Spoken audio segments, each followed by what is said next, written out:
Okay, last time we multiplied intervals without caring about chromaticism. A diminished, augmented, and perfect fifth, for instance, were just a fifth. We found a simple rule to follow to multiply intervals of any length. We also cautioned that the results, while exact in some cases, like the octave, you're never going to deviate with the octave, less accurate in some other cases, like a fifth, as we will perhaps see. Perhaps I will, show how, they get inaccurate over time. The fifth actually takes some time before it's inaccurate, but you get an inaccuracy immediately, for instance, with the seventh, even though it's not off by that much. We will perhaps see that it's completely preposterous in other cases, like a minor second. You're off very quickly, as if the person, who came up with this stuff was on drugs. How do we multiply in a way that gives us the exact result we are looking for? Of course, I mean on the piano. If we pretend these are intervals on the piano, putting aside things like equal temperament, of course, we're talking about what's a fifth at the bottom of the piano is still, we're seeing it as the same thing as at the top of the piano, even though, Anyway, just going on with what a normal person would call a given interval on the piano. Well, in this video, we will first explore how to multiply intervals that multiply following this multiplication scheme up to a seventh. Just as we did for adding intervals, it might look circular. How are we going to know that it doesn't multiply to something bigger than a seventh if we're learning how to multiply them? We have the normal rule, the rule that doesn't use chromaticism. We apply that rule, and if the number we get is smaller than an octave, then we could deal with it. If it's bigger, we can't in this video. We will see how to do it in the next video. Up to a seventh, just as we did for adding intervals. Remember, we're not multiplying intervals times other intervals. That would be an interesting idea for some wacko to explore, for which someone might assign some meaning. We're trying to see what happens when you add an interval several times, which that's what multiplication is. It's just, like you do 3 plus 3 plus 3 is 3 times 3. 4 plus 4 plus 4 plus 4 is 4 times 4. Why do I always take the same number? 2 plus 2 plus 2 is 2 times 3. That's what we're doing.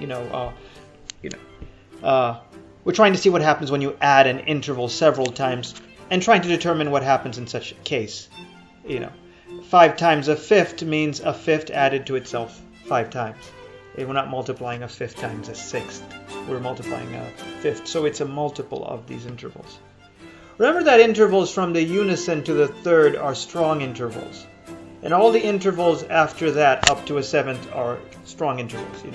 That doesn't mean they visit the gym a lot. Rather, it means we don't skip a semitone. On the piano, you can see there is a black note missing between an E and an F. So all the notes that can't come after the third are missing a note.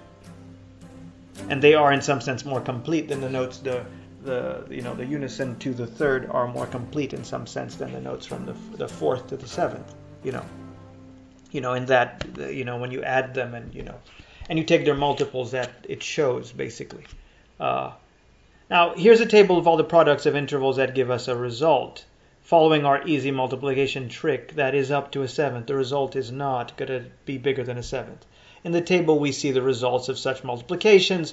We're not multiplying intervals up to a seventh. Again, we're only including intervals whose products by some whole number, that means their multiples, give us an interval of length at most a seventh.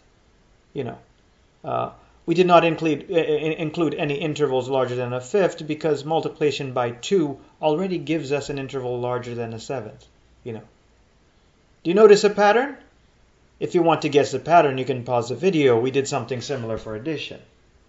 If, like me, you would be hard-pressed to find anything anywhere, on or underneath, or top or outside, God's green earth you cared less about, don't pause the video. Just continue the video.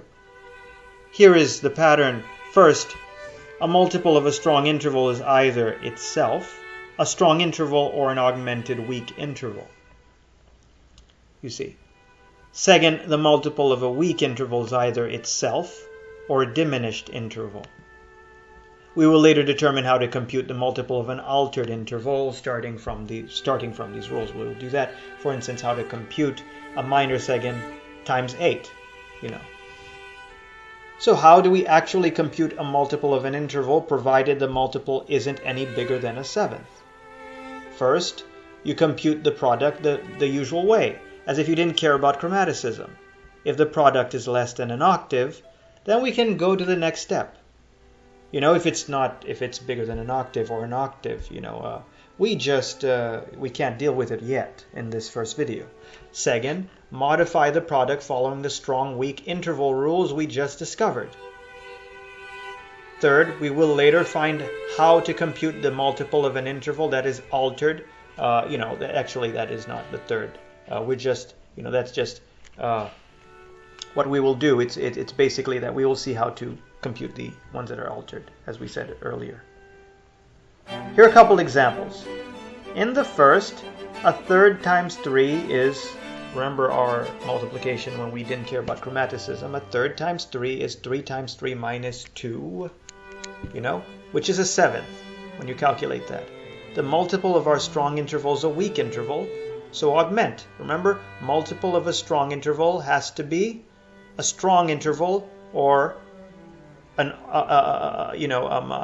augmented weak. Okay. And so a third times 3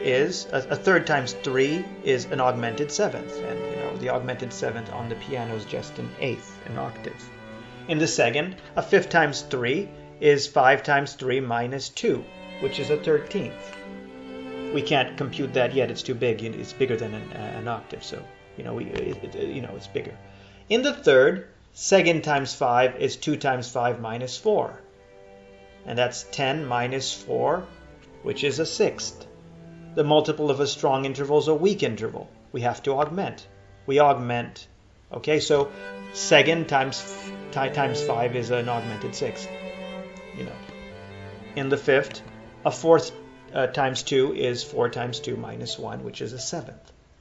4 times 2, 8, minus 1, 7. A multiple of a weak interval is a weak interval that isn't itself. So you have to diminish. So you have to weaken it. You can see it as weakening. Therefore, fourth times 2 is a diminished seventh. But how do we calculate the multiple when the interval is altered, as in these examples? We'll see how to do this in the next video. Aren't you all excited? I know I am.